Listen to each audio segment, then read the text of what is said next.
Hi, David Goat here with Vengreso, and we are at the training for Selling with LinkedIn Sales Navigator, and I've got, well, another one of the stars of the show here.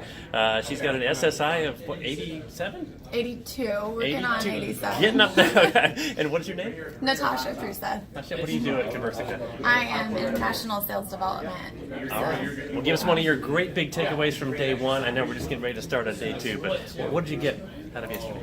So I was learning some tips on how to better optimize my profile so that I'm appearing in front of the people that I want to appear in front of. And that way they feel comfortable reaching out to me and grabbing their attention with some good content. That was a really helpful takeaway. Awesome. And I saw you amplifying last night, this morning. There's a contest going on, right? There sure is. Are you going to win?